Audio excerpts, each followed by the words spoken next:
Hello guys, welcome back to my channel Dhyan's Vlog. അപ്പോൾ ഇന്ന് നമ്മൾ ഉണ്ടാക്കാൻ പോകുന്നത് ഒരു 2007 to 2010 വരെയുള്ള മോഡലുള്ളൊരു ജീപ്പാണ്. ഇപ്പോൾ നമ്മൾ പെയിൻറ്റിങ് സ്റ്റാർട്ട് ചെയ്യുന്നുണ്ട്. ഇതിൻ്റെ വീഡിയോ എനിക്ക് ഇടാൻ പറ്റിയില്ല, കാരണം ഓഫ് പിക്ചേഴ്സ് മാത്രമേ ഉള്ളൂ നേരത്തെ കണ്ടത്. ഞാനത് റെക്കോർഡ് ചെയ്തിട്ടില്ലായിരുന്നു. പിന്നെ ഇൻസ്റ്റഗ്രാമിൽ നമ്മൾ പുതിയൊരു പേജ് തുടങ്ങിയിട്ടുണ്ട്, മിനിയേച്ചർ ഹബ്ബ് എന്നാണ് പേര്. അപ്പോൾ അതിൻ്റെ തന്നെ ലോഗോ ആണ് നമ്മളിപ്പോൾ കൊടുത്തത് വീഡിയോയിൽ. അപ്പോൾ അതെല്ലാവരും ഒന്ന് ചെന്ന് ഫോളോ ചെയ്യണം. അതുപോലെ വേറൊരു ഐഡിയ ഉണ്ട് നമുക്ക്. അപ്പോൾ ഞാൻ ഇതിൻ്റെ ഒരു വീഡിയോ ഇട്ടിരുന്നു, റെഡാണോ ബ്ലാക്കാണോ കളർ വേണ്ടത്. അപ്പോൾ അതിന് റിപ്ലൈ ഒന്നും കിട്ടിയില്ല. അപ്പോൾ ഞാൻ തന്നെ റെഡ് യൂസ് ചെയ്തു. കാരണം എന്താ വെച്ചാൽ അത് ആ വൈറ്റ് പോർഷൻ്റെ ബ്ലാക്കാണ് വരിക. അപ്പോൾ ബ്ലാക്കും കാട്ടി നല്ലത് ബ്ലാക്കും റെഡാണ് തോന്നി. അപ്പോൾ അങ്ങനെ ഒരു കോംബോ ചെയ്താണ്. പിന്നെ അതുപോലെ ഞാൻ ഇതൊക്കെ ജീപ്പൊക്കെ ഉണ്ടാക്കുമ്പോൾ ആദ്യം തന്നെ ഈ പിക്ചർ വരച്ചെടുക്കില്ല, രണ്ട് സൈഡും ഓപ്പോസിറ്റ് സൈഡായിട്ട് അങ്ങനെ ആദ്യം ചെയ്യുക.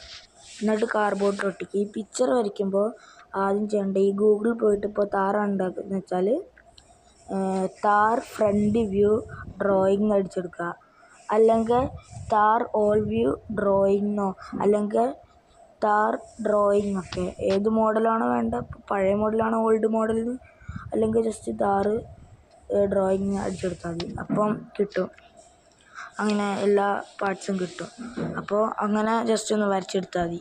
പിന്നെ ഒരു ഫോണിൻ്റെ സൈസിലൊക്കെയാണ് ചെയ്യുന്നത് വെച്ചാൽ ഞാൻ പറയുന്ന പേപ്പർ കോപ്പി പറഞ്ഞൊരു ആപ്പാണ്. അതിൽ ട്രേസ് ചെയ്യുന്നത് വളരെ ഈസിയാണ്. അപ്പം അത് യൂസ് ചെയ്താൽ നല്ലതായിരിക്കും. അപ്പം വരച്ചിട്ട് അതിന് ശേഷം കാർഡ്ബോർഡിൽ ഒട്ടിക്കുക. ഞാൻ ഫെവിബോണ്ട് പറഞ്ഞൊരു ഗമ്മാണ് യൂസ് ചെയ്യുന്നത്. ഫെവിബോണ്ട് ഫെവിക്കോളാണ് ഇതിൽ ഞാൻ മെയിനായിട്ട് യൂസ് ചെയ്തിട്ടുള്ളത്.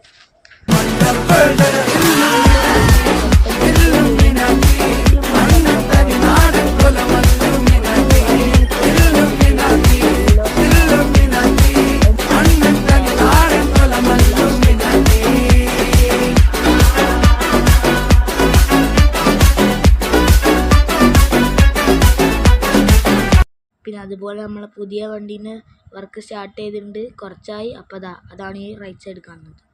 അപ്പോൾ അതിൻ്റെ വീഡിയോ ഉടനെ തന്നെ വരും. ബൈ.